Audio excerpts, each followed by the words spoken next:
Welcome to No Such Thing as Normal podcast with Natalie Hayes and Jess McKeown.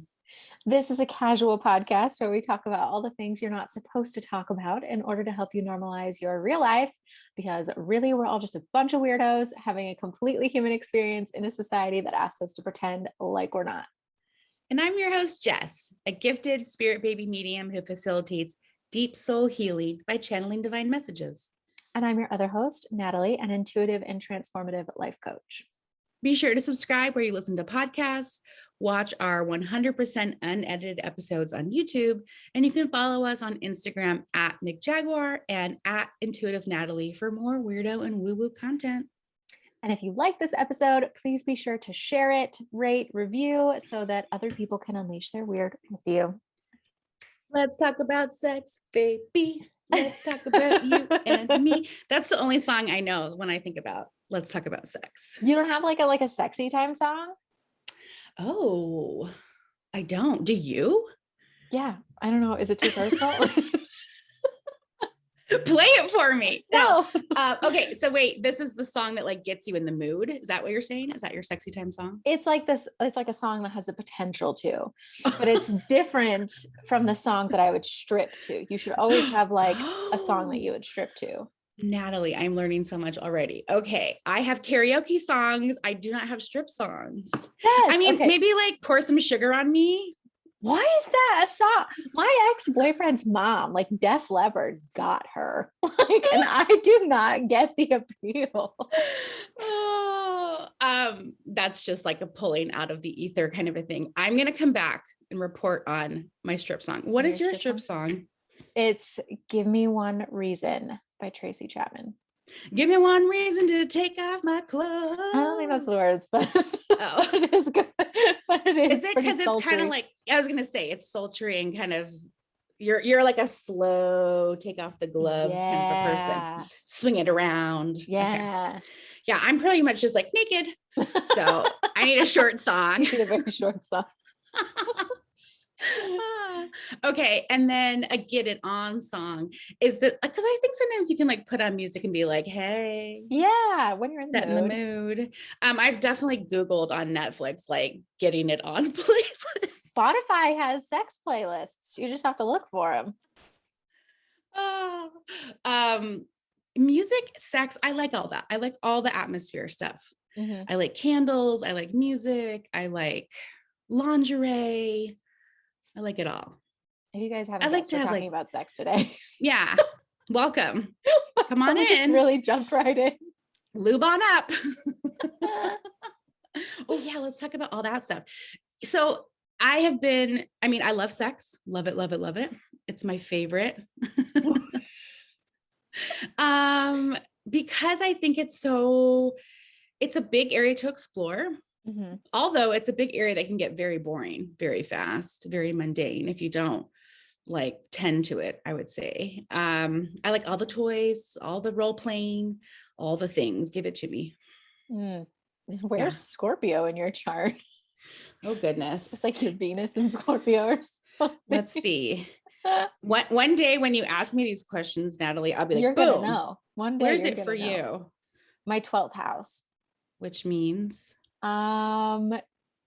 So the way that I relate Scorpio to myself, Scorpio's in my 12th house, my Pluto's in Scorpio, and like my closest aspect in my chart, which is like a big part of your personality and like what you came here to do and be or whatever, is like I have a trine from my Pluto in Scorpio to my Jupiter Chiron conjunction in Cancer. Ooh. So like I'm here to help people like bring their transformations to light, like bring their dark shadows and transform them, like their wounds and stuff, and lead it to expansion. And within the space of sex, also lots of trauma in that area, right? Oh, lots of so much healing that you can help people with as well. And being, I think, probably comfortable with talking about sexual abuse and sexual trauma and holding space for that and being able to then help them to the other side of that, because like having a bad relationship with your sexuality, we'll say, right, is so damaging. It's like such a personal power. Oh my God, I have so much to say about this. And anything we can do to heal that, we need to do. because it's our personal source of like power and creation and expression. Okay. So I became a 7-year-old when I read where my Scorpio is. It's in Uranus. Okay. I do like the butt stuff. Okay. But without looking, what I know a little bit about Uranus is like, wow, woo, like surprise, weird. And I would say like that's been me. It gives me my sexual Scorpio-ness area is probably where I do all my crazy stuff. I do. Yeah, it is rebellious. It's different. I want to do all the things, you know, want to have sex on a beach and in an elevator and in an airplane and all the things, you know, because we're not supposed to. Right. But also sex on a beach with sand also is like the Virgo in me is like, absolutely not. Gross. No. We need 10 blankets. Can we just be near the sand? How about we just think about sand? Can we have like an hourglass to represent sand? Yeah. Sex. Okay. So what was I talking about? We started chatting because we always do this. And then we're like, we should hit record. Our first. We're talking about first times. We're talking about how nobody wants to hear about our first. Nobody wants to hear about our first times, but so I have only been with my husband and, for somebody that likes a bunch of sex, you'd think I'd have like lots of partners. And I thought so too, but I kind of always knew, hello intuitiveness, that like, I was always going to be with one person, that I was not going to have sex until, you know, I was with that person. I did have it before I got married, but I was pretty much like married to this partner. I felt like when I met him, I was like, we're going to get married. Yeah. Committed. That's how I get over those little religious rules. Right. I also, when I did work with my partner, we've had so many past lives as religious people. Like I was a nun, he was a priest. I mean, just so many things. And I always felt that it was weird. I was like, no, I don't want to. I want to have sex with a bunch of people. I was like, hey, everybody, woo-hoo, come on down. And just energetically, the work that I'm doing with my partner in this lifetime is so intense and serious around that topic. So I've just only ever been with him. I love that for you. Yeah. It really works for some people. It does. And I don't feel like, and I think too, the other thing that I was telling you earlier was like, when I was in college and even in high school and stuff, I mean, oh God, especially in high school. I mean, when my friends were having sex in high school, it was a hot mess. Everybody was drunk. Like people were getting pregnant. Oh like, shit. It was, oh yeah. Oh God.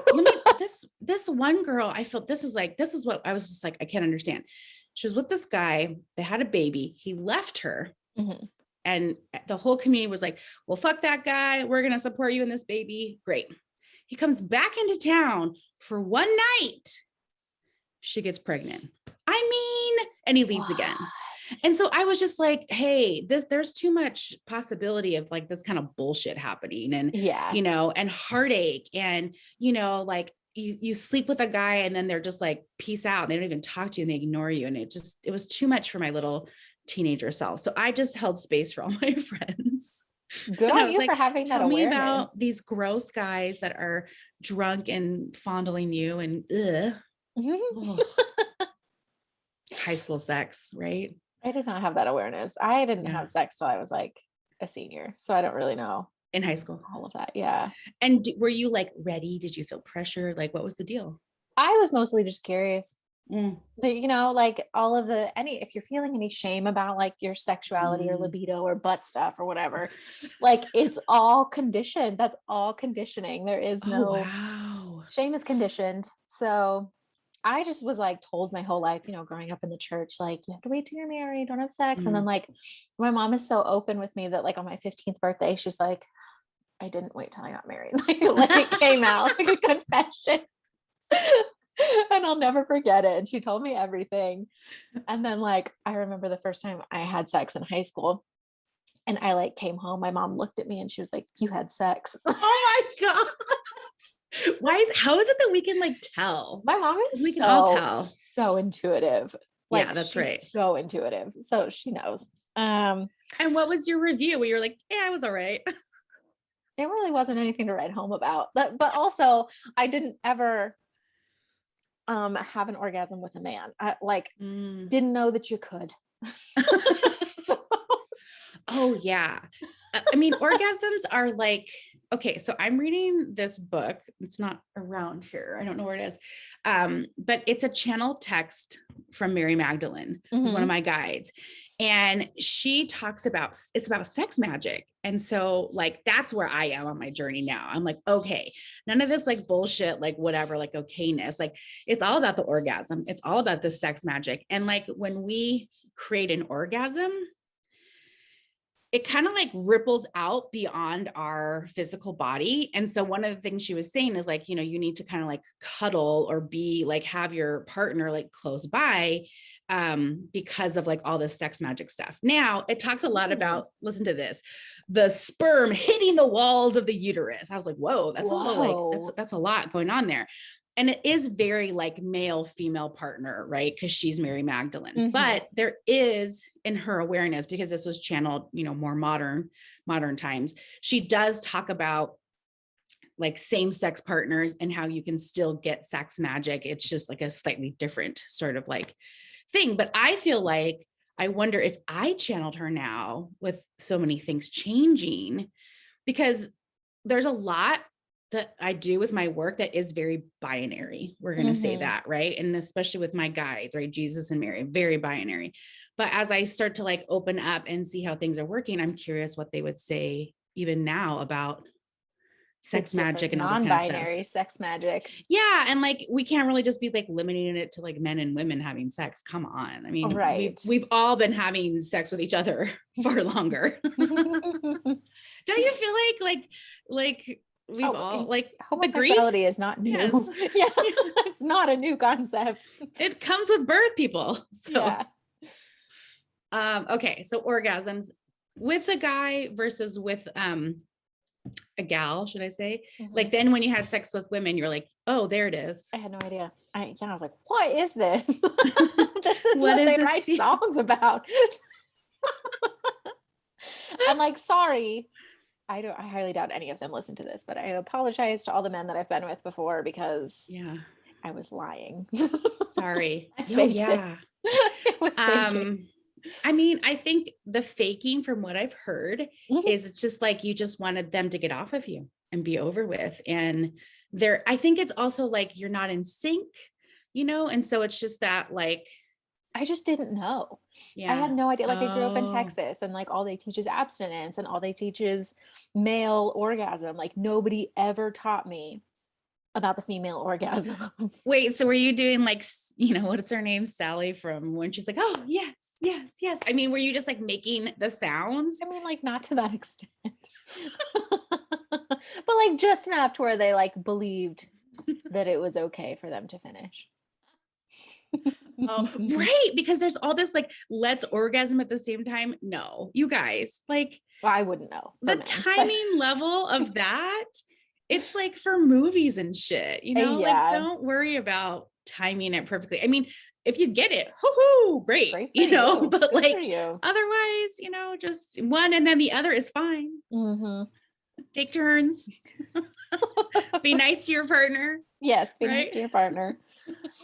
Oh, what else is there to say about sex? I feel like it's becoming more and more of like an acceptable topic to talk about and being brought forward, and more people are getting comfortable with their sexualities, and I just think that's great. I think we're in a really big like sexual empowerment awakening. Yeah. And I say like check in with your friends about them having sex and talk about it with them. And, you know, like I think people want to have conversations about this with people that they love and trust, because like, where else do you get ideas and support and inspiration from? You know, like there's not a lot of good stuff out there, although probably I haven't looked. There's also like so much conditioning around sex as like a measure of success in relationships. And like, this has been a theme in mine and Jenna's relationship, because she has a much higher libido than I have. She's a Scorpio moon. And I've never really had a high libido, but we've definitely talked about it a lot. And I think in the beginning of our relationship, obviously it's hot and heavy in the beginning, like all new relationships. And then when it kind of like fizzles out and you get more into that like sustainability phase, like she was used to like using sex as validation Oh yeah. for like, oh yeah, they're still attracted to me. Yeah, like this is good. I'm still attractive. I'm still whatever. Yeah. So she would get really upset about like not having sex enough because, Mm, and not necessarily because she wanted it more, because like we love sleep, but because she just was kind of comparing it to like what she'd seen or heard about other like healthy, good relationships or whatever. yeah. Like there's a certain amount that like a quota you have to meet to have sex. And I just don't believe that. Like, I think you should do it when you're both feeling it, or even if just one of you is feeling it. Yeah. It doesn't need to, there doesn't need to be any sort of stipulation around it. And if there is in your relationship, then you're like placing your worth on it somehow. Yeah. I mean, I definitely in the early days associated that with like attractiveness and liking me and all this kind of stuff. And Yeah. I also was like, the guy should initiate, Oh, that's which such a thing. Yeah. such a thing, because it was like, and I mean, again, you guys, my first 7 years of my marriage when I was in Ohio was like, I was just trying to do all the things and like had a house and had a husband and and had a job and was doing the things and sex 3 to 4 times a week per Cosmo magazine, whatever it says, Yeah. And then I just be like, okay, well, and I guess my feeling, I'm going to say this, but it was like, my feeling was like, well, you got to like get some stuff up. So, like maybe you should initiate, because when that thing's a go and I'm ready. But what I learned was like, I'm not always ready. And Mhm. if you come charging at me and you haven't done any sort of like pre-work, it's just dry as a bone, honey. And we need to do some pre-work to get things going. So I think it's important to like realize that sometimes you need to be okay with initiating. And then I also have learned that like you may be in your sweatpants, but if you go put on something cute, it like turns the mood up. And then you put on your sexy song, right? Your Turns the sexy mood up. song. And so it's like little efforts that like get you closer. And then I think like once you start like going, then it's like easier to go.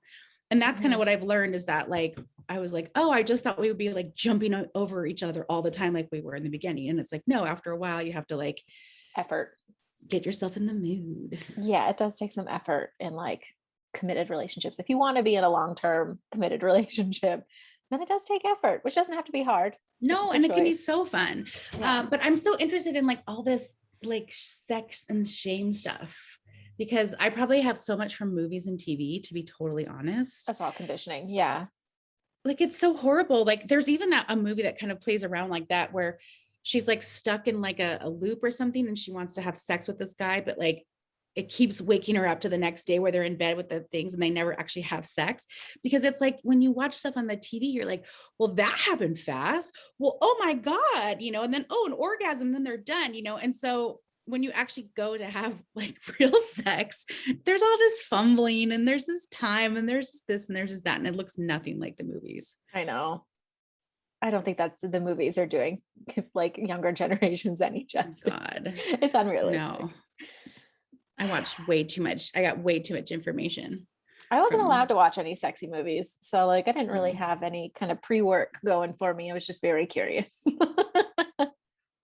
I love it. I love it. I think that's all my. What about, okay, then sex shops? What That's about another sex fun shops? thing to do with friends or with Oh yeah. partners.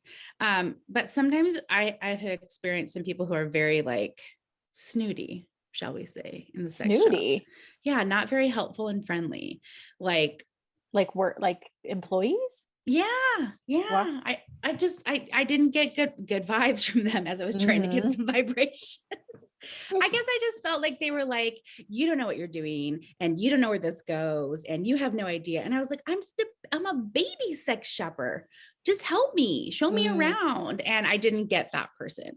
I have been at sex shops where you get that really nice, lovely person and you're just like, I like this, but I don't like this. And what about this? And da, da, da. And they're like, oh, let me show you all the fun stuff in here. But sometimes I've gotten some rude people. So if you get that, I would just say like, come back at another time or work it's with not the somebody vibe. else. It's not the vibe for your vibe, Mm-mm. because you want to feel supported and loved and excited. And I go to those places because I'm like, does this really feel like somebody is sucking my clit? Or is it just like a vibrator that goes like, mwah, mwah, mwah? Do you know what I mean? I don't think they could really recreate it, but yeah. Those things that you're like, should I just have somebody eat me out or do I want this thing instead? Like the real thing is always better. I think. Always, it's always better. It's always better. Even the ones that like look like penises with all the veins and everything, you know, it's always better. Those are all molds. Fun fact. Like that's somebody's willy out there. They didn't just create it. Yeah, I think you can create like a mold. You can get one of your partner if you wanted to, if they were willing. Jenna doesn't have a willy, so If she got one, you'd be like, where'd you get this? I have seen though for like lesbian couples, they make, I think a lesbian created a willy that has a hole through the center for like artificial insemination. So you can like put the catheter through the willy. Tell me about the lesbian toys. I don't know so much. What do They're you the guys same have as that's fun? straight toys. It's the same. The same. Nothing same like stuff. special or fun or exciting. No, Nothing honestly. lesbians only. I mean, not that I'm aware of, but like I've only been a lesbian with Jenna, so I don't have like a ton of I experience. haven't been a lesbian that long. So. Yeah. But I think sometimes too people are like, oh, I don't want to get toys, or people feel intimidated. But again, they're literally called toys. Have fun with it. They should be fun. If your They're partner fun is feeling like colors. weird or intimidated, you know, that's a bigger conversation and some shifting that needs to happen. There's some This is shame there. my shifting. And yeah. And then also like solo work, right? Being able to have those toys to do your own type of work. If you're in the mood and they're not, and you want to just get some sex magic or just feel good. Mhm. Like, again, like sometimes it's just like, I just like to have an orgasm in the morning, just like start my day. Like an orgasm, and then I have my coffee. I mean, I'm ready to go. it's like, or an afternoon orgasm, you know, like, oh, getting a little stressed, rub one out, off we go. Rub it out. Rub it out. I know, it's so crass, but sometimes you just have to Yeah. get it going. Yeah. Yeah, because it's like, for me, it like relieves tension, relieves stress, you know, so I know It's there's actually- some I read a afternoon study. orgasms out there. Well, there's a song about it. What is it? Afternoon Delight. Oh yeah. I read something somewhere that like having an orgasm stimulates like synovial fluid in your synovial joints, so like knees, elbow, arm, shoulder. Those are all like fluid filled joints, and it like lubricates those joints. So have sex for your joints. It's really just good. It's really just healthy. Tennis elbow, have some sex. Have a little sex. Bad knees, lube time that to up. orgasm. Jenna thinks I'm a liar, but I swear to God, I have read that study. She'll be like, back hurts, and be like, you probably need to get off. Let me take care of that. What about lubes and juices and all that fun stuff? I'm a fan. Yeah. I'm a fan. What I find is when you're like ready to like have babies, fertility wise, I've been working with this woman on the fertility awareness method. Mm-hmm. You know, this is what I say to clients too. I was like, you're juicy. I was like, you know, when you're juicy, you know, your discharge goes clear, and you Yeah. can do this between your fingers. If you're watching on YouTube, if it's like tacky, sticky discharge, you're ovulating. Yeah. If it's like wet and wild down there, time to go. You're ovulating. Yeah. And so like, you know, just kind of knowing, but then there's like days where, you know, it takes a little bit of effort to get the juices going, or you might not have much juices. So foreplay gets everything going again. But sometimes it's not bad to have lubrication. I don't mind it. Yeah. I feel like the times during your cycle, if you're trying to conceive, you start paying attention to when you're like ready to go. Like when you're hot and ready to go, you are probably in prime baby making time. Yeah. Your body doesn't and it's do it for before no reason. you ovulate, which I just learned. Yeah, because it is much less likely for you to get pregnant while you're ovulating, because the egg's already on its way out. Like it's already down the track. Lives in your uterus for like 3 to 5 days. So like it has to be like available when that egg is ready to come out. And it needs to have the cervical fluid to live in. Otherwise, if it doesn't, it's a hostile environment. Hostile. They'll be like, what the fuck? Get out of here. After you ovulate, it's a hostile environment for sperm. Our uterus is so strong. And what I also learned is the egg that is coming out, right? Because it comes out the left side or the left side or the right side. It sends like, I'm going to say energy, and more sperm will swim towards it that way versus the other way. There's a couple guys that go the other way, and you know, nature takes its course. Those aren't the ones. That's not the You guys, let's go this way. All right. Yeah, those aren't the swimmers you want. It was a really dark tunnel, dude. I don't see anything, man. Should have gone the other way. The life of a sperm. Yeah. The amount of stuff I've learned in like our journey to conceive about, like, I think it's great. I feel so knowledgeable about conception now. Having So like, many fluids. yeah, having gotten pregnant once and then trying again and not getting pregnant. I just think it's really interesting, the timing of it all, and then the energetics of it all. Like if you energetically are at a mismatch with like the spirit baby, then like it's not going to happen and there's nothing you're doing wrong. Like Yeah. my friend has had issues conceiving in the past. She's had like multiple miscarriages, and she works with a fertility specialist, and she like gave me a list of supplements that they offered her for that, like she's probably not supposed to give away, but she gave me a list of supplements to like take if I was having issues conceiving. And so like I put them all in my Amazon cart because we're going to try again later this year.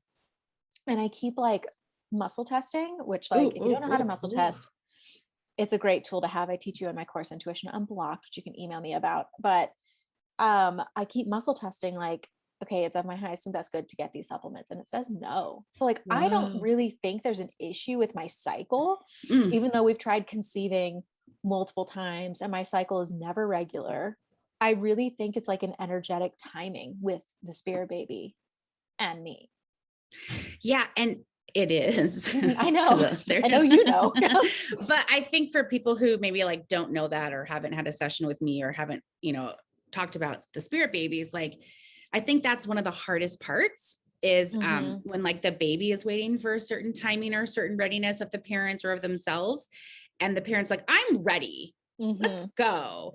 And then they start to like turn on themselves and like take a bunch of supplements and do, and again, sometimes, taking supplements, I'm not trying to like, diss that. That is super helpful. Sometimes and it really I'm also helps. taking, but sometimes we just start to like throw things at the problem because we're like, it could be this, it could be that, it could be this. And I love that you're doing muscle testing because it might not be what you need. Right. And I've also had people like who have serious things going on. And when I read them energetically, I'm like, that doesn't seem to be a problem for conception, even though it's a health issue for you.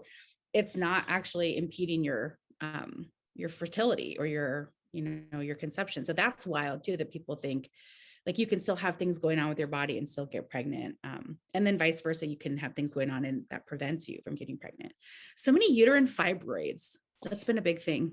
Talk to me about that, Nurse Natalie. Oh God. I wonder what the energetics of that is, because like there's a huge uptick in like anger, PCOS and endometriosis, fibroids, cysts. Like there's a huge uptick in those and it's affecting fertility. I think like some recent study I read is like 1 in 4 women is infertile and like 1 in 3 men are infertile. Like we're not even talking about men's sexual health, but like that's an issue. And from like a purely physiological, like 3D plane point of view, it's attributed to all the toxins in our environment, I believe, from what I've read. It's like all of the tocopherols and like fragrances that you're smelling and you're like ingesting and like perfumes. Like, did you know that people in fertility labs are not allowed to wear perfume because it affects the like quality of conception? Like, I believe it. That stuff that you're putting on, all these synthetic fragrances, all of this like processed stuff that we have put in our food and in our water and like things you put on your body, like I think that's building up a high toxin load in our systems, and those don't go away. They just increase from generation to generation to generation. So I think from a 3D, like physical perspective, the toxin overload has a huge role in infertility now. But I'm curious about like the energetics, like what collectively are we moving through that's making fertility like less accessible? What my guides are just saying. So a lot of that stuff around the womb space and things happening with it, endometriosis, fibroids, all that kind of stuff, is anger related. And honestly, what I'm getting is we're like, if we're going to have kids, shit needs to change. It can't keep going the way that it can't keep going like this. We can't, what the fuck? They're trying to send people back to work after 6 weeks or some fucking bullshit. I'm probably in some Texas or like Southern, probably in Texas or whatever it is. I can't remember that state, but I just saw like a headline and I was like, that's dumb. We should be having like a year off, 2 years off, supportive. And I think a lot of people are just like, they have to like, I guess we're not going to just make it easy for us to have 4 kids anymore, because this world does not support people with 4 kids and wanting to have a job and wanting to do all this other stuff. It's just not sustainable is what they're showing me right now. And so this is the work and the anger and the frustration that what these mothers go through to then bring in their children. They have more what they say of an advocate voice of like, it took me this long to bring this kid in. And now, so I'm like hyper focused on this kid. And then I'm hyper focused on like what having a kid now means and that all this shit needs to change. You guys, we need to change this, right? I know it's not families like, and it babies. Literally takes a village. Like it used to be a village endeavor to raise children. It doesn't have to be solo. So there definitely need to be, that makes a lot of sense. There needs to be more support out there for mothers and families. I was like, I love TikTok. I was like scrolling TikTok yesterday. Just Jenna and I just had this conversation yesterday about how this guy, like there's a bunch of people from other countries on TikTok talking about how terrible America is and like how we just don't realize like how awful it is. And, like this guy from the UK like stitched a video of a girl talking about this pandemic baby theory that like pandemic babies are like stronger and more like they develop quickly, they meet their milestones quicker. And he's like, she's talking about this like it's a novelty when like a pandemic baby has had their care provider around 24/7. He's like, you Americans think that this is like, oh, revolutionary pandemic babies, they're some kind of freak of nature. And he's like, this is just like basic human rights, like this is the way it's supposed to be. He's like, in the UK you get 52 weeks off minimum for maternity and leave. You can take them however you want. Yeah, like that's your minimum requirement. And like in the US they're like, you get 12 weeks max, but we want you to come back sooner.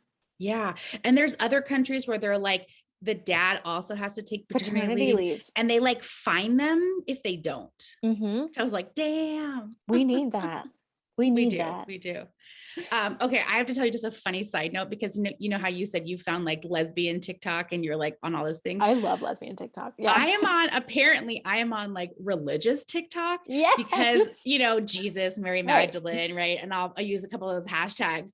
And so I'm like scrolling through and I'm like, oh, this is cute. And then she's like, God and Jesus and God. And I'm like, and then I go to the next one and the same thing. And I'm just like, I'm on the religious TikTok. And so like, and then I'm like, they found me. I'm on ex-Mormon TikTok. Oh, see, that's cool. I need to get on some other ones, but that just found me the other day. That, and like, I get a lot of like, I would say like the entrepreneurial kind of stuff as well, since I'm kind of in that space, but TikTok. I love it so much. Let's talk about libido, because I feel like there's a huge stigma. I don't know, like I do not have a high libido. What is the libido? Is it an organ? Is it a thing? Is it I feel like it's just like the energetics reaction of your cycle. Okay. Yeah. Like some women out there, like they just want sex all the time and like they're always in the mood, they're down. And I am just, I've never, ever been that way. But like, that's okay. Let's normalize not having a high libido. Like I don't have to have a high libido to be normal. I wonder if it's a projector thing. Do you think, you don't have a low libido, do you? I'm not down for sex all the time. Like if Dan was to come out right now and be like, want to have sex, they'd be like, well, I don't know, you got things to do, you know? You should probably get an OnlyFans if he wants to have sex right now. But like, that's kind of why I was asking, like, what is libido? Like, I am not sitting here like chomping at the bit to have sex all the time. I feel like some people are. It's just like, I don't know if it's like a part of it's just an indicator of the work you're here to do. Like if you have a high libido, have sex. What do your guides say about libido? Libido says the energy of the sexual drive as a component of the life instinct. So it is an energy. It's sex drive. It is your sex drive. What do they say about libido? They're kind of showing me like, there's things you can do to like charge it up ahead of time and get it like ready to run. It's like your phone, you know, like you don't want to operate on 12% battery. You want to like make sure it's like plugged in and you're having sex at least like 70% or whatever. That's I don't know funny. why they're showing this, like my phone. My guys are so funny with the images they show me, but just this idea of like, like kind of knowing where you are in your percentage of like wanting to be ready for it. And I guess being really open and honest with it. But yeah, maybe I do. Maybe I am kind of down to fuck. So as they say, Jess is DTF.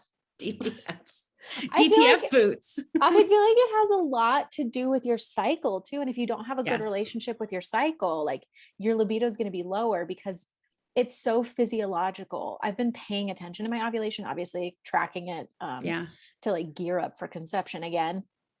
And like I am so much more randy, like noticeably when I'm ovulating or like right before I ovulate. Yeah. And that's because I've done so much work around healing my cycle that I'm like able to recognize like, okay, I'm randy, I'm fertile. So I think libido has a lot to do with fertility. I agree. And I have also been tracking. We should talk about what we're using to track. And I noticed that too. Like all of a sudden it's like, woo, yes, hey. Ready to go. And then what was funny was like when I like maybe when I was ovulating or the day after, I was like, I need to clean the entire kitchen. And it was this very like nesting type of vibe. And it was like I always need to clean my kitchen, but it was like this energy of like wanting to actually like do it. Whereas most of the time it's like, I want a nice clean kitchen so I can like make shit. But this was like and I was like, is this like nesting energy? Is that what they talk about? And this is like, so I've been paying attention to feel that. But I would say that's true. Like pay attention to your cycle, understand your sexual desire. And, as long as you're both happy, you and your partner or you and yourself, it's all good. Yeah. What about when like people have different drives though? Like if Jenna's is higher, does she like bug you a lot and do you have to say no at times and do you feel bad? Jenna and I, you know how they say like women sync their cycles? Oh yeah. There has only been like 2 months in our 7-year relationship where we've been synced. It has been opposite the whole time. Oh. We're always opposite. And I think that's okay. Like we can be intimate without an equal giving and receiving because like it all evens out in the end. So like that's true. That's something we've had to reconcile with. Like you're in a different mood than I am. So like let me give it to you. And then like in 2 weeks, you can return the favor. Like it doesn't always have to be like a mutual getting off. That's a good idea. I actually never thought about that. Really? And I guess because like we're 2 women. So like I think about ovulation.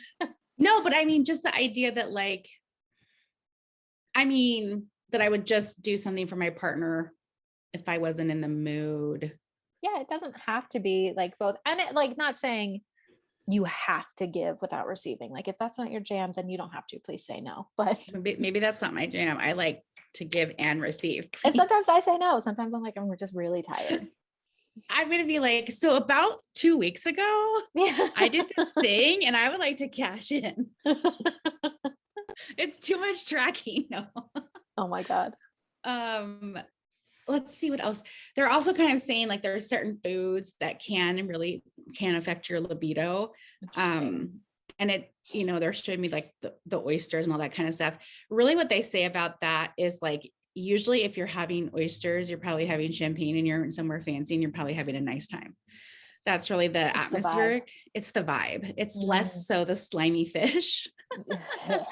And so if you don't like oysters, go ahead and have something else. But it's like, it's the date. It's the taking the time. It's the specialness of, being with somebody that then creates the energy to like want to be in them or very close to them. That's what I remember when I was like a kid and I was like thinking about sex. I was like, this person is going to be inside of me. What? That's a no for me. Okay. All right. Well, this is kind of a weird thing, but. So aphrodisiac is like an experience, not necessarily like a specific food. It's like a whole mood. Yeah, I would say that's what they're kind of showing me. There sense. might be what they're kind of saying is like certain foods can like, like raise your temperature or raise your heartbeat or, they can, as you said, like physiologically affect the areas that also get affected by sex, like blood flow or other things. So if your blood's already flowing and then you're with somebody hot, then it's really flowing and then bing, up we go. That makes sense. I Makes should a be a lot of sex sense. educator. You should Honestly. be. Also, I'm pro sex work. I feel like this is going to be the next big revolution and stuff. And so I'm really curious to see how all this pans out with sex workers and OnlyFans. And, I love prostitution is the oldest job in the book. When I was in Rome, I saw the old, not Rome, was it Rome? Pompeii. I think it was south of Pompeii, like before we went up the mountain. But we went into this place and there's like these, it's all made out of stone. And they just put hay down, poor ladies. And then they had pictures above the doors of like what was going on in each room. So if you wanted this, you went there. If you wanted that, you went there. I know. That's really interesting. Yeah, sex and has been around forever. We like the church, everybody was like, oh, they just took all that power away from us. And I feel like the repression that we have in this, especially in America around sex, is just really detrimental. And if you kind of like bottle up that sex drive and energy, also it can find not so healthy outlets. Right. So the more sex, the more openness, the more freedom, the more flow we can have, the better for all of us. Please. Consensual. Yes, always consensual. Don't be touching people. Gross. I will cut off your hand. To be touched. Unless they want to be touched. Oh my gosh, there's so much like conditioning around consent. Oh yeah. And like I like that I didn't get pregnant younger in my 20s because like I probably would have fucked up a kid real good. So like, now you'll only slightly fuck them up. Not only just a little bit less. But I'll like catch like Jenna and I, since we're so aware of it and we want to raise our kid in a different, more conscious environment, we'll catch like my father-in-law talking to my nephew saying like, oh, did you grab all the girls and kiss them today at school? And Jenna and I will be like, you have to ask them first. You cannot kiss them without asking them first. You'll say that in the same conversation. Yeah. I'll be like, no, you have to ask them, Jackson. But if they say yes, then you can kiss them. Oh my God, I love that. I mean, I did a whole bunch of kissing on the playground. I was the aggressor on the playground. Me too. I was the aggressor. We used to take our shirts and this is put it underneath and pull it through. Make it so sexy. And make it sexy. And then we would play this game called Kissy Boy, which was all these girls who are like way more mature and develop faster, chasing boys around the playground, kissing them. Nobody stopped this at the preschool. Nobody said anything. I mean, I clearly remember that my very first kiss, I'm not going to say his name because of legal stuff, as I've learned. But it was swim day and we took our towels and we put our towels around each other and we kissed. That's precious. How old were you? I mean, like 4 or something, like young, 5, very young, very, very young. When do you start? This was like before kindergarten. Oh, like pre-K? I feel weird being so sexualized so young. And like, why would I at 4 years old want to kiss somebody? That's because women's beauty standards are pedophilic. Yeah, they are. Kind of like it all goes back to pedophilia. It does. Oh my God. Watch Pinocchio with that in mind. I'm sorry, you guys. You can never watch it again. Pedophilic. It's just all over the place. It's horrible. I know. It's disgusting the way that we sexualize children. But I think we talked about that on a previous episode. Like we did. My niece wore a crop top and like the stuff that came up with her wearing a crop top. Yeah. Like, please do not sexualize her. She's just showing off her belly button. It's a beautiful belly button. Well, yeah. Not and sexual. I mean, and that's the hard thing is like, you know, whenever your niece is like 6, when she's like 16, it's like, well, then can we sexualize it when she's 26? Well, like, when is it? It's like, how about never? How about I just have skin on my body and I would like to have some air on it today. Like a breeze. Like a breeze. On my belly button.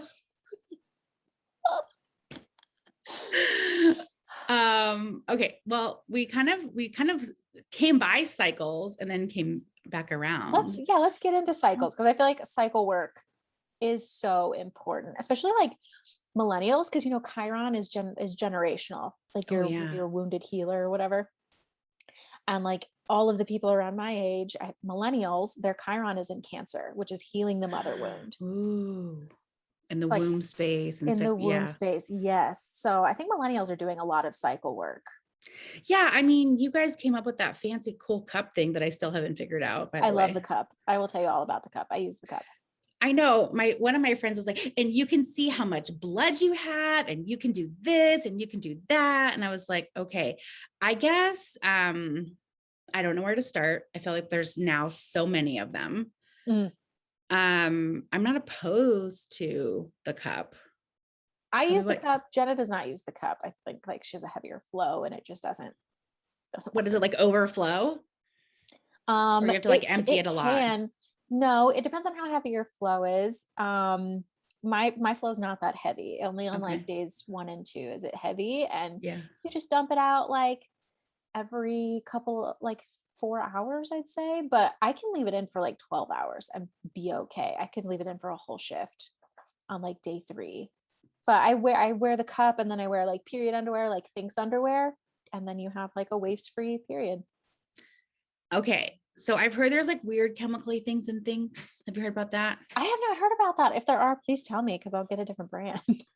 Yeah, I have to do some more research. Okay, so tell me about the period underwear. So then, because I have period underwear, and y'all, it's the sad underwear that No, not nobody that period underwear. loves. I know, but that's my period underwear. It's As ugly stained, underwear. ripped, Yeah. ugly. If I die, I wouldn't want anybody to know that I have this Right. underwear on. So period underwear has like a pad or something built into it. It has just like layers of fabric, so it's capable of absorption. And they have different levels of absorption. Like they have super heavy underwear that's supposed to hold like 2.5 tampons worth or something. And then it like goes down from there. They have like light, medium, heavy, super heavy flow underwear. Mostly You just wear wear them that at with night. the cup? Oh, you wear Mhm. it at night. Okay. I'll wear it during the day on like days 1 and 2, but mostly at night during the whole thing because I'm not getting up. Let's just be real. And then when you're done with your wearing your underwear that day, into the laundry, is it soaked with blood? What do we do with it? You rinse it Okay. like cold water, get the blood Rinse it out, out. and then you can wash it.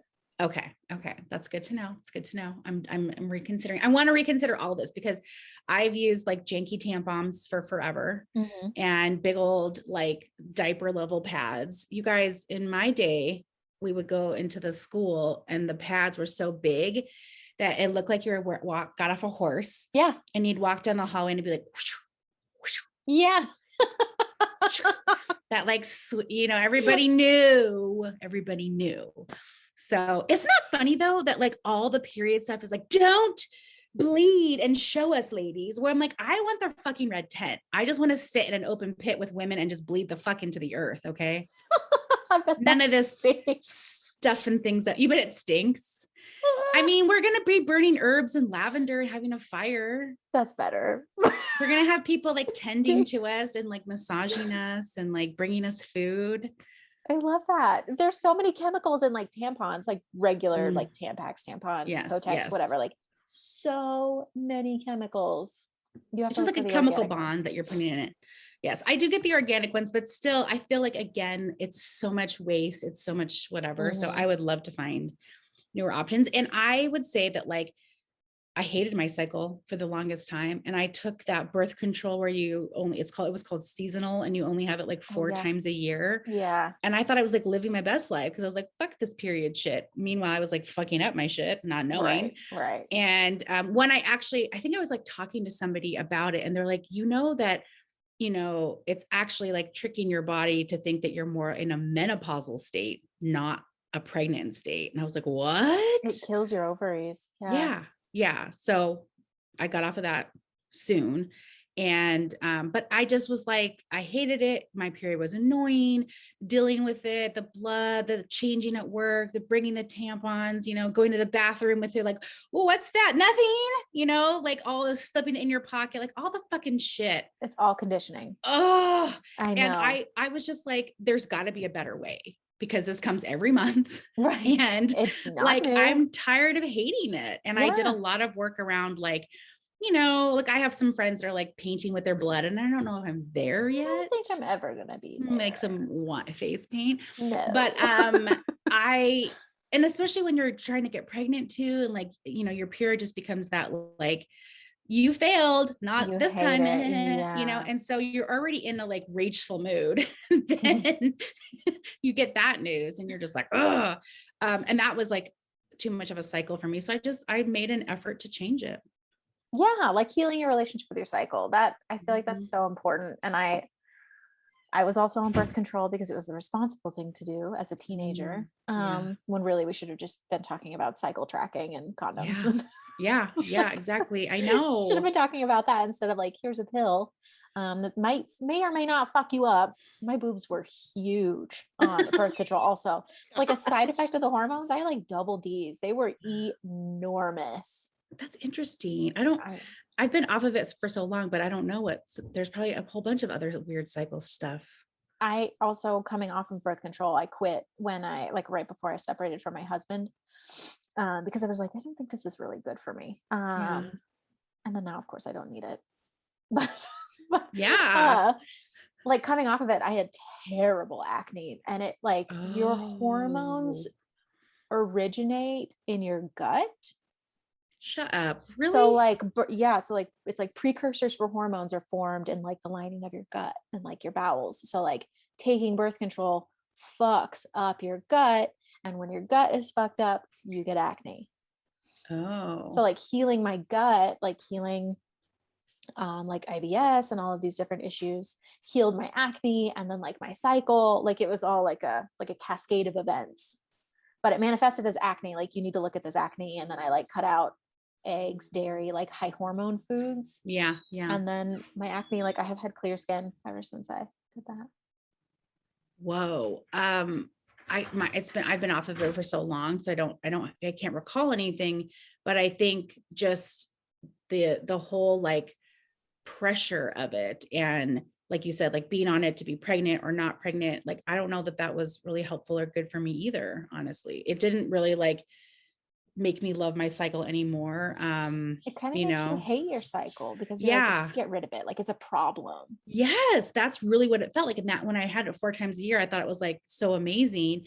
And now, like, I really love it because I love that it's in sync with the moon ish. You know, I have a little bit of a Mm-hmm. longer cycle, but like, I learned that like a lot of people most people who bleed kind of bleed towards like one of the full moons or the new Oh, moon. yeah, yeah. And most of it is kind of the full moon. If you have that sort of typical ish 20, whatever, 29-day cycle, but if you bleed on the new moon, then like you're there to support the people who are bleeding at the full moon. And like, Mm-hmm. then, so like there's a certain group. So and then I thought I was like special and magical, but then my cycle shifted back again towards the full It moon. shifts, yeah. And then I learned that like stress and all this other stuff can like delay it. And what the educator was telling me, it's like, if you're about to like, have a baby or ovulate or whatever, and then you feel like really stressed, from the olden days, it's like, oh, there's a tiger chasing us, like not the time to have a baby. And so like your cycle will kind of pause until you go down. And like, I would say that we are so stressed out as Americans and as people these days that that's probably fucking up a lot of shit, including our cycles. I think that's definitely messing with fertility. There's no Yeah. time to really No. like dig deep into receiving, which is what I mean, conception is. It's Yeah. receiving. Oh, that's a really good point. Like Yeah. you have to have the space and the time and the capacity to receive in order to get pregnant. Yeah. And these kids coming in, I feel like are not going to put up with our shit. They're like, you don't have time for me. I'm not coming. I'm going to need you to create some Yeah. time before I'll Yeah. come. And I mean, you can feel that because so many systems are changing, like people are Mm-hmm. like refusing to go back to the office. Like there's big employment shifts, there's big psychological, social, all these kinds of things. So I'm here for it. The babies are here for it. I love that point though about the COVID babies, because I have seen people who are like, oh, they're lifting their heads up and they're doing all this kind Yeah. of stuff. And, to that guy's point that, probably you're right, having this much parental loving care, It's what you're supposed to have. yeah, maybe allows them to develop in that way. So yeah, those that came in during COVID are special. There's some that Those are wanted to special and babies. some that didn't want to, like what they were kind Mine of showing didn't. me was like, when you say like, oh, my birthday is like, July 7th, 2020, people would be like, A oh, COVID baby. a COVID baby, right? So, or I even love like that for 2021. them. I I remember know they're a having a special session group. with you, and I was like, I had a miscarriage. I don't really know why they don't want to be here. And you were like, they do not want this 2020 energy. They Yeah. don't want it. Yeah, because like you would have to go and do all your appointments with all the fucking bullshit. Yeah, they And, don't want that.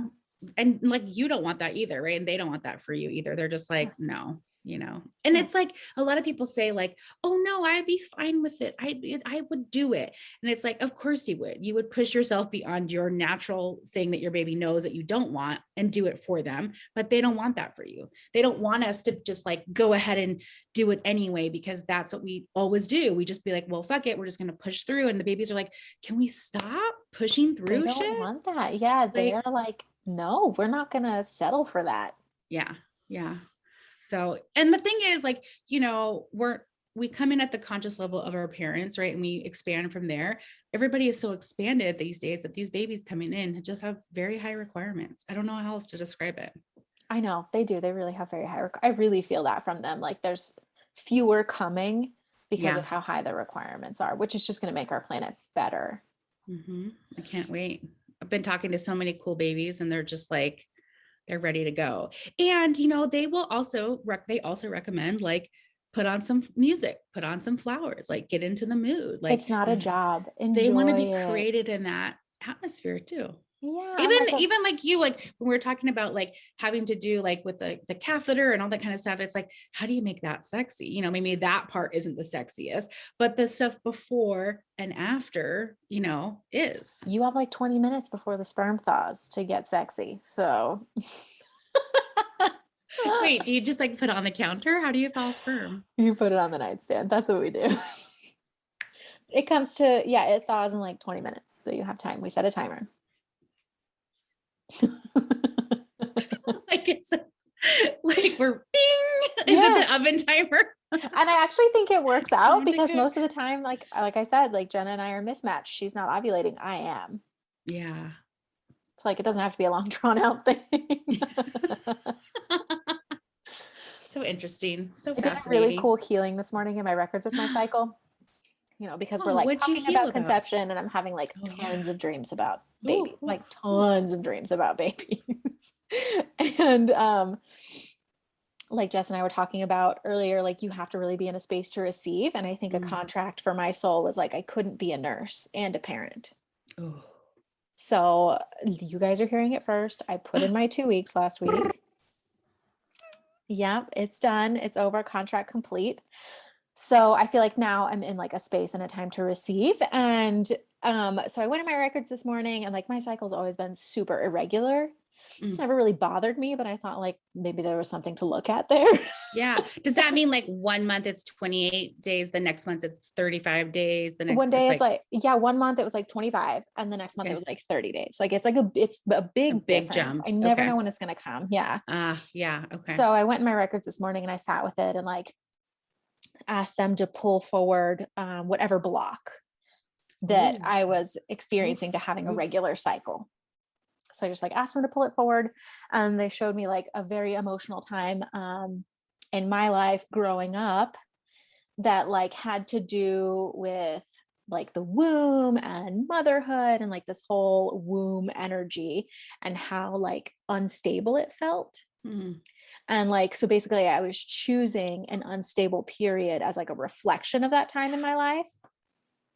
So like shifting that, they asked me then like how long I wanted my cycle to be. Cause like I get to choose. And like, I was like, oh, I think like 29 days. Like that sounds pretty good. And you know that this is an 11 Shut house. the fuck up. And I was like, well, what is the numerology of 29? It's 11. That's amazing. God, there's so many synchronicities with Did you not think about that when you're asking 29? And no, you're just like, it was like it was random. Yeah. I have lots of chills on that. Whoa. Oh my God, I have so many questions. My first question is just about the records and this kind of stuff. I mean, oftentimes we go to like these places to be like, what the fuck records? Yeah. What is blocking me? What's fucking me up? Da, da, da. But do you ever go to the records and be like, what's good about my cycle? What do I love about what's working on this fertility stuff? Do you do that as well? Yeah, I mean, I definitely can. I like to look at blocks because I feel like I have a few. So like that's mainly what I go in for, to like look at the block. Like if I'm not getting what I want, there's a reason, and then I'll go on the records and like find that reason. That's cool though, that like you kind of gave that to yourself to kind of be aware of your cycle and your period and this whole like, yeah, like if your cycle is just 29 days from the get-go, you probably wouldn't be this invested in understanding it. Maybe it like ties into like my Saturn return and like having a more internal support system instead of outsourcing so much for support and stability and security. So like having a regular cycle for me now is more of like this is my timing. I can trust it. I can rely on it. Beautiful. Versus other people looking for that sort of like stability, security. That's what they were showing me this morning in the records. And what's this contract or this thing with you being a nurse and a parent? Like, what, did you get any insight on that? I've talked to you about it in sessions before, and I feel like other people as well. Like I had always said, I don't have the capacity to caregive for 13 hours and then come home and do more caregiving. Like that sounded like my actual nightmare. Seriously. I am not I am not a Cancer. Yeah. I am not. I know. Did not choose that sign. I always said like I cannot imagine being a parent and a nurse at the same time. So I think it really was like a checkpoint in my life. Oh, yep. Lots of chills on that. Mm-hmm. The good thing is you have all this like beautiful nursing knowledge to help your kids and family. Agreed. Like, that won't go away. It's all up there in your brain. And then you're already doing all this beautiful work to like build a life that you can like really be with your kids. That's what I'm doing too. Yeah. That's what I want. I want to work for myself. I want to have my own time to be able to do things with my family and my kids. Like if I'm going to have kids and bring in this energy, I do want to pay attention to them, And like, what does that look like? And I don't want to spend all of my paycheck. Like, I don't want to work for somebody else to take care of my kids. Like what is the point? Childcare is so expensive. Like I want to do it differently. Yeah. So I'm like making choices and setting myself up to do it differently. And the joy is like more power to everybody who's doing it their own ways and their different ways. But like, this is what we want, right? This is the way that we want to like raise our little bambinos. Oh, little babes. Quick check. You've already done your Saturn return. You're finished. You're still in it. My first one. No, it's completed. My first one's completed. Yeah. How was it for you? It was rough. It was 2020. That's when that was mine. And it was all about like, I lost all of my hours. Like I wasn't receiving a paycheck essentially. And so like, it was really about digging deep into my own internal support system and like trusting the universe to provide rather than outsourcing all of this trust and stability. It's just like, that really is karma for me. That's my karma. Yeah. Yeah. That's awesome though. Like just completing karma in a lifetime. Whew. I love it. Me too. Does the records have stuff about karma? Yeah, they talk about like, well, I think it's more like contracts, but yeah, karma. Can I just sit down with you and just like go through the records and be like, what about this? What about this? What about Absolutely. this? Okay. Absolutely. I want to do that. I have a session with you coming up, so I'm excited. We'll do some record shifting. It's heavy. It's deep. Okay. What else? Is that good? I think that's good. I think that, is there any other thing that we need to talk about? Sex, libido, cycles, Scorpio season. Yeah, Scorpio is a really good time to get back in touch with your cycle. If your cycle's coming up, good time to release. You're literally shedding your lining. So like, you don't have to wait for a full moon. If there's something you need to release, like release it with your cycle. Yeah. I love doing that. It's like, and I think just honoring yourself, like knowing that day one, like I just sent out a news blast, day one of my cycle, people, like everybody knows. Yeah. Say it, stick up for yourself. Say like, I can't today because I'm on my period. Like I need to rest. Yeah. And feel free to call it your period, your bleed, your cycle, your menses, whatever you like. Make people feel very uncomfortable with your word choices. Do it. Because you're taking your power back. Like George Carlin did this like joke about women and their periods, but it's always stuck with me. I'm like, so basically I'm bleeding and still fucking alive. What, like come at me, bro. Like, can you bleed from your body for 5 days and still be functioning? Be alive?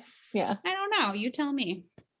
What do you think if guys had periods? Do you think they'd be able to handle it? Guys do have some kind of an emotional cycle. Do they really? I have kind of heard of that. Guys have an emotional cycle. They just don't bleed. I think if guys had periods, it would be a very different world, but they don't. I mean, like imagine the cups for them. I'm just imagining all the accoutrements and things that they'd have. If men had periods, it would be a matriarchal society. Yeah, it would. On that note, what are we talking about next week? What are we talking about? We are talking about the coolest thing ever, Yes.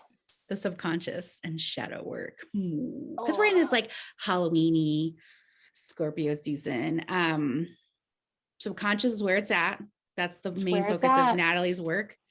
And it runs like 95% of your life. Is that right?